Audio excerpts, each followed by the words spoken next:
여러분들은 믿음대로 사십니까? 아니면 사는 대로 믿습니까? 성경이 우리에게 주는 교훈은 믿음대로 살라는 겁니다. 그런데 대부분의 사람들은 사는 대로 믿습니다. 그 대표적인 표현이 이런 겁니다. 어떻게 성경 말씀대로 다 살아요? 불가능합니다. 순종해보지도 않고 성경 말씀을 따라 살아본 적이 없는 사람들이 이런 말을 합니다. 그래도 한 번은 시도해봤지만 노력과 희생과 헌신을 해보지 않은 사람들이 그런 말을 한다는 겁니다. 제가 예전에 목회를 하던 다른 교회에서의 경험입니다. 한 분이 저에게 이번 주에 새로 등록하시는 분을 특별 대우해 주랍니다. 그때 제 나이가 39, 젊은 목사였고 나이 드신 장로님이 저한테 그 말을 할 때 감히 거역하기가 힘들어서 이분이 누군가 특별 대우를 해줬더니만 나중에 알고 봤더니만 그분이 대단한 부자였고 그 부자가 우리 교회에 오면 도움이 될 거다라는 그 장로님의 생각 때문에 제가 어처구니 없이 그분을 특별 대우했습니다. 얼마 지나지 않아 허름한 잠바를 입고 교회에 새로 오신 분이 있는데 그 동일한 분이 저한테 또 어드바이스를 했습니다. 그냥 무시하셔도 되는 사람입니다. 아, 가난한 사람이겠거니 해서 그 또한 제가 특별 대우를 했습니다. 특별 대우라는 건 다른 게 아니라 제 방에 와서 식사 후에 차를 마시면서 담소를 나누는 그 정도였습니다. 그 장로님이 특별히 다른 사람보다 악해서가 아니라 그분은 사는 대로 믿고 있기 때문에 이 세상에서 주는 사고방식들을 그대로 받아들인 채 믿음의 현장에도 그것을 적용하고 있는 겁니다. 제가 경험한 또 다른 이야기입니다. 제가 다른 교회 가서 집회를 했는데 밥을 먹다가 주일 오후에 그 젊은 청년 같은 젊은 성도 두 사람이 얘기하는 것을 듣게 되었습니다. 전도한 사람이 초신자에게 얘기를 하는 그런 내용이었습니다. VIP가 자기 친구 되는 그 친구에게 묻습니다. 야, 이 교회는 누가 이거냐? 누가 영향력을 끼치고 여기 힘께나 쓰고 말빨이 있는 사람이냐? 그런 뜻으로 손가락 신호를 보내니까 그 친구가 이렇게 말합니다. 우리 교회는 반대야. 네가 보이는 앉아서 대접받고 옷잘 입고 있는 사람들은 주로 너 같은 VIP이고 우리 교회에서 장로님으로 리더로 섬기는 분들은 저렇게 왔다 갔다 하면서 청소하고 설거지하고 하는 그런 분들이야. 밖에서 보는 것처럼 우리 교회에서 그렇게 판단하면 너는 오판할 거야. 그게 얼마나 은혜가 되는지요.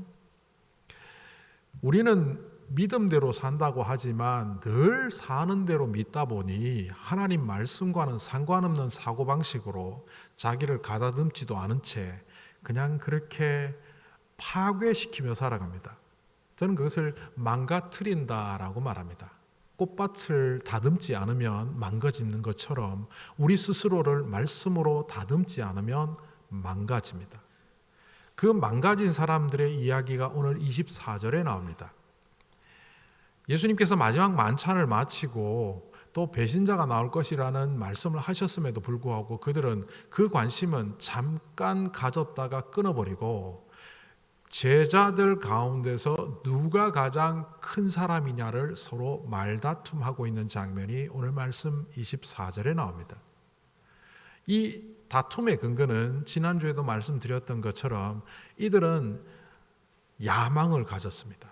물위를 걸으시고 죽은 사람도 살리고 오병이어로 5,000명을 먹일 뿐만 아니라 수많은 병자를 고칠 수 있는 이 능력의 소유자인 우리 선생님이 예루살렘에서 그 능력을 발휘하기 시작하면 왕권이 뒤집어지고 로마를 축출하고 여기에 예수의 왕국을 만들 수 있다라고 생각을 했고 그런 왕국이 왔을 때 누가 가장 우위에 높은 자리에 앉을 것인가를 미리 김치국물 마시듯 떡 줄 사람도 생각하는 그 자리에 김치국물 마시듯 그들은 그렇게 자신들의 자리 다툼을 하고 있는 것입니다.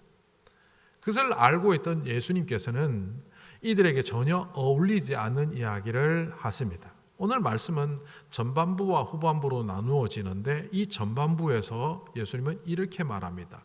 세상에는 높은 자리에 있는 사람이 리더고 대접받는 사람이 주인이고 섬기는 사람은 아랫자리이고 약한 자는 리더가 아니라고 말하는데 내가 너희들에게 말한다. 섬기는 자, 오히려 낮은 자리에 있는 사람이 더 높은 자리에 있는 거다.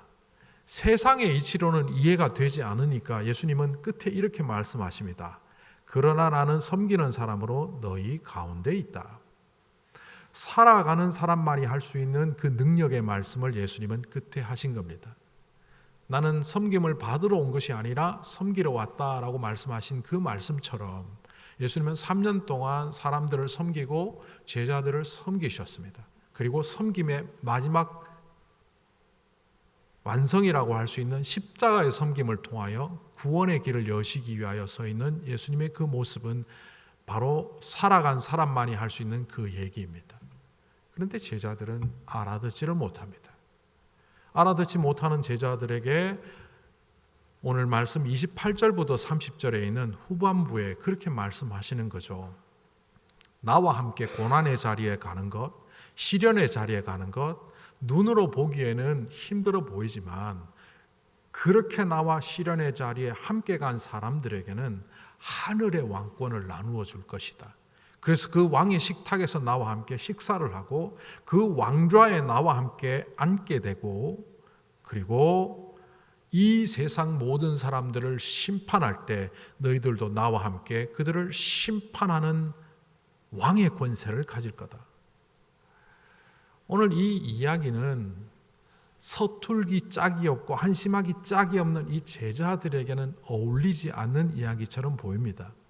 여전히 세상 권세 따라가고 있고 세상의 가치를 붙잡고 서로 누가 높냐 낮냐를 따지고 있는 이 제자들에게 거룩한 섬김의 리더십이라든지 고난을 통해서 갖게 되는 하나님 나라의 영광의 권세는 이들에게 먹히지 않는 이야기입니다.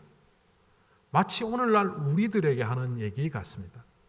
하나님 나라를 위하여 헌신하라고 이 하늘의 영광을 위하여 세워진 교회가 성도들이 헌신하고 희생하기보다는 내가 이 땅에서 누릴 것들을 얻기 위하여 이 땅에서 살아가는 그 편안함과 안락함을 하나님으로부터 받기 위하여 그것만을 섬기며 우상 섬기던 하나님 앞에 나아오며 하나님 나라를 위하여 헌신하지 않는 오늘 교회의 미성숙한 모습, 저와 여러분의 이 잘못된 모습이 제자들의 모습에 그대로 투영되는 듯 보입니다. 그러니까 이 제자들의 모습은 2000년 전 한심한 사람들의 이야기가 아니라 오늘날 우리들의 이야기라는 겁니다. 이 한심하기 짝이 없는 사람들에게 예수님께서는 아주 중요한 말씀을 하십니다. 왜 이런 중요한 말씀을 이들에게 하셨을까?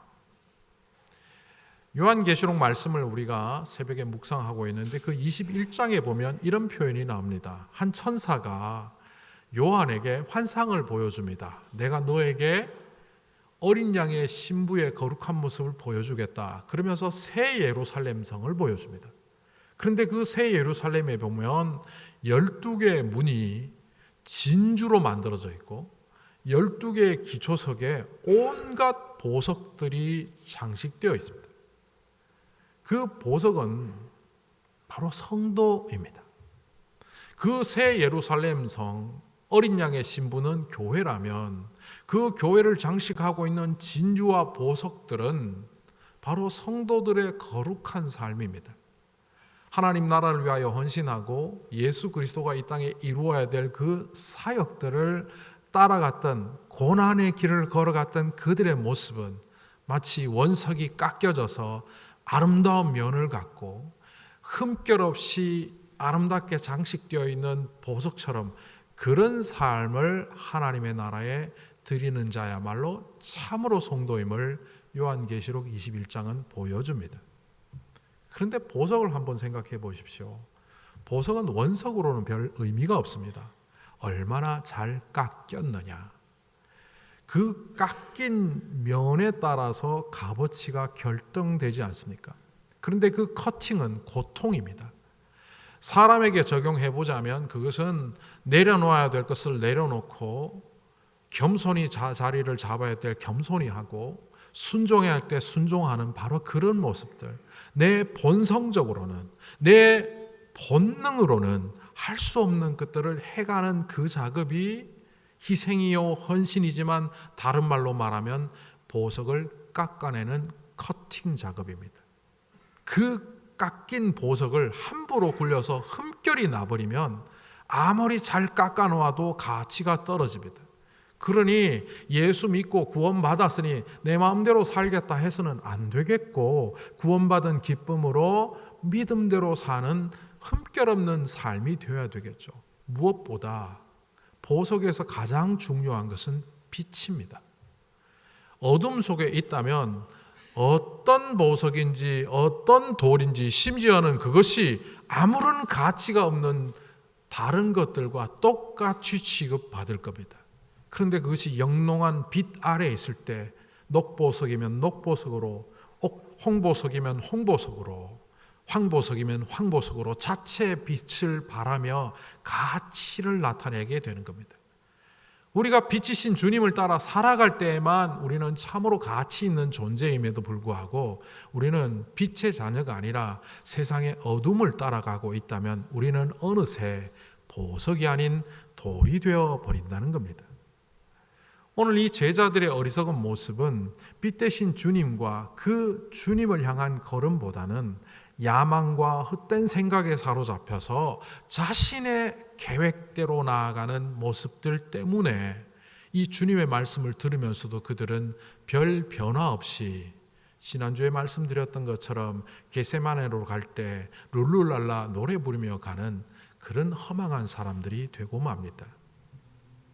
그런데 이 제자들은요, 오늘 이 자리 현재에 한 번 기회가 주어진 것이 아닙니다. 그들의 삶을 돌아보면 3년이란 시간 동안 계속해서 주님은 동행하셨고 그들에게 보여주셨고 삶으로 본을 보여주셨을 뿐만 아니라 말씀하여 주셨고 역사와 사역을 통하여 동참하게 하셨습니다. 그러니까 그들에게 있어서 그 3년은 절차탕마의 시간이었습니다. 갈고 닦고 주어진 절호의 기회였습니다. 그런데 그 3년을 아무 의미 없이 보내버렸습니다. 이 아무 의미 없이 3년을 보낸 사람들을 보면서 누가복음 13장에 나오는 한 그루의 무화과 나무를 떠올리게 됩니다. 이미 작년에 누가복음 13장을 묵상할 때 나누었지만 다시 그것을 좀 정리해서 나누어 보면 예수님은 누가복음 13장 6절부터 9절에 포도밭에 포도원에 심겨진 한 그루 무화과나무 비유를 하셨습니다. 어떤 사람이 자기 포도밭에 무화과나무 한 그루를 심었는데 열매를 얻기 위함이다. 그는 포도원 농부에게 말하였다. 내가 3번이나 이 무화과나무의 열매를 얻으려고 3년을 왔지만 열매를 본 적이 없다. 찍어버려라. 포도원직이 농부가 그에게 말하였다. 주인님, 올해만 그냥 두십시오. 그동안에 내가 둘레를 파고 거름을 또 주며 키우겠습니다. 내년에도 만약 열매가 맺히지 않으면 제가 찍어버리겠습니다. 오늘 이 제자들의 모습은 이 비유 속에 나오는 무화과나무 같습니다. 이 비유를 보면서 그런 생각을 했죠. 이 무화과나무 한 그루가 포도밭에 왜 있지? 무화과나무는 가치가 아주 낮은 나무고 포도나무는 가치가 높은 나무입니다. 포도나무는 좋은 땅으로 잘 만들어 놓은 경작지이기 때문에 거기 무화과나무 안 심습니다. 무화과나무는 아무데나 심어놔도 잘 자르는 그런 종이기 때문에 예루살렘에서 베다니로 가는 그 길가에 무화과나무를 심어놓고 여행객들이 그냥 공짜로 열매를 따먹으라고 온 천지에 깔아놓은 그런 나무입니다. 반면 포도나무는 높은 소출을 올리기 위하여 잘 가꾸어야만 자라는 그런 나무입니다. 그러니 포도원에 무화과나무 한 그루를 심는다는 것은 이거는 바보짓과 같습니다. 이 포도원 주인이 왜 심으라고 했습니까? 열매를 얻기 위함이라고 했습니다. 목적이 있어서 심었습니다. 그런데 이것을 보면 우리에게 적용해 보면 이런 겁니다. 감히 포도원에 들어갈 수 없는 보잘것없는 나무를 그 주인이 선택해서 은혜로 그 자리에 있게 한 겁니다. 우리가 살아가는 2024년 그리고 다가오는 2025년은 우리가 당연히 누리는 시간들이 아니라 누릴 수 없음에도 불구하고 하나님께서 우리를 선택하셔서 은혜로 주신 시간들입니다. 우리의 인생이 그렇다고 보면 우리의 인생은 열매를 맺어야만 된다는 것을 깨닫게 됩니다. 그런데 그 비유 속에 등장하는 무화과 나무가 3년이나 열매를 맺지 못했다. 왜 그럴까? 사과나무, 배나무는 3년생 과실수입니다. 1년가지, 2년가지, 3년가지가 있으면 3년가지가 되어야만 열매를 맺기 때문에 3년째 되는 해에 열매를 맺는다 해서 3년생 과실수라고 합니다. 배도 마찬가지입니다. 반면 포도나무는 1년생 과실수입니다. 무화과 나무는 1년생 과실수라고 말하지만 더 정확하게 말하면 6개월 만에도 열매를 맺는 나무입니다. 그러니까 그가 3년 동안 열매를 못 맺었다는 것은 시간이 없어서가 아닙니다. 땅이 나빠서도 아닙니다. 이 땅은 포도원입니다. 땅 중에 제일 좋은 땅에 포도를 기릅니다. 농부가 게을러서도 아닙니다. 이 농부는 예수님이고 포도밭 주인은 하나님으로 비유됩니다. 최선을 다했음에도 불구하고 맺지 못했습니다. 여기서 우리가 한 가지 더 주목해야 될 것은요, 이 3년이 그냥 3년이 아닙니다. 유대인의 농사법에 관한 율법들을 찾아서 읽어보면 레위기에도 19장에 잘 나와 있는데요, 어떤 나무가 심어지면 3년 동안은 할례 받지 못한, 거룩하지 못한 나무라고 해서 열매를 따지 않습니다. 4년째가 되면 하나님께 드릴 첫 열매라고 사람이 먹지 않습니다. 그리고 5년째부터 열매를 땁니다. 이 주인이 무화과 나무를 심고 3번이나 왔다는 얘기는 5년, 6년, 7년 왔다는 겁니다. 그러니까 이 나무에게 주어진 물리적인 시간은 무려 7년입니다. 완벽하게 기회를 제공해 주었음에도 불구하고 이 나무는 열매를 맺지 못했습니다. 왜 열매를 맺지 못했을까요? 딴 거 하느라고. 우리 성도들에게 열매 맺는 삶을 하나님께서는 요청하십니다. 사랑과 희락과 화평과 온유 절제 이어지는 성령의 9가지 열매를 우리의 인품의 열매로 맺어가야 됩니다. 그러기 위해서는 우리의 행동도 언어도 생각도 다듬어가면서 해야 됩니다. 그것을 하나님께서는 열매로 보십니다. 또 다른 열매가 있다면 예수님의 사역의 열매, 한 영혼 전도에 집중하며 한 사람 한 사람을 전도하며 그 생명을 살릴 때 그 생명을 살리는 것을 하나님께서는 우리의 열매로 보시는 겁니다. 인생의 기회가 완벽하게 주어졌음에도 불구하고 우리의 성격도 성품도 영적인 구원의 역사에 동참하는 열매도 맺지 못한 채 왜 우리는 세월을 보내고 있습니까? 우리는 좋은 차를 사기 위하여, 좋은 집을 사기 위하여, 풍성한 삶을 위하여 맛있는 음식과 좋은 옷들, 나에게 도움이 되는 전자제품들, 여러 가지 장신구들, 하나님이 열매라고 인정하지 않는 것들에게 내 모든 힘을 쏟아 열매 맺다 보니 그것은 이른바 하나님 나라에 불타버리는 쓰레기에 불과합니다. 쓰레기를 만들어 놓고 열매를 맺었다고 하는 그 모습처럼 이 무화과 나무도 아마 엉뚱한데 힘 빼다 그 7년의 시간을 보냈을 겁니다. 그러니 이 나무는 배임을 당해야 마땅합니다. 그런데 이 포도원지기 농부는 1년만 내가 더 잘 가꿀 테니까 기회를 달라고 그 주인에게 말합니다. 그런데 헬라어로 보면 이렇게 되어 있습니다. 퀴리에 아페스 아우텐. 퀴리에 주인님, 아페스 용서해 주십시오. 아우텐 저 나무를.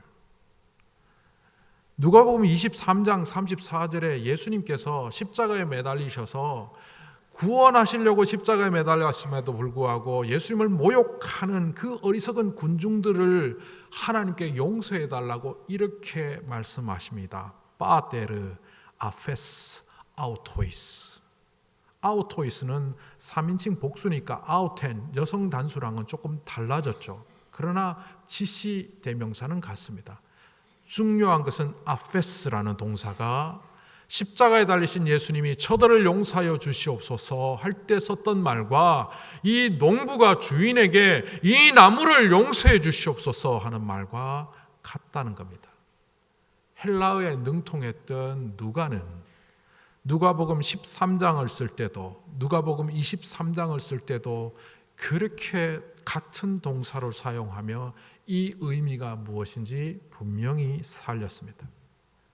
그러니까 이 나무는 설 수도 없는 자리에 선택되어서 은혜로 서 있고 그 3년 아니 7년의 시간을 낭비한 채 자격을 완전히 박탈당했는데 예수 그리스도로 비유되는 농부가 그를 용서해달라는 이 사면령 때문에 다시 한번 기회를 얻었다는 겁니다.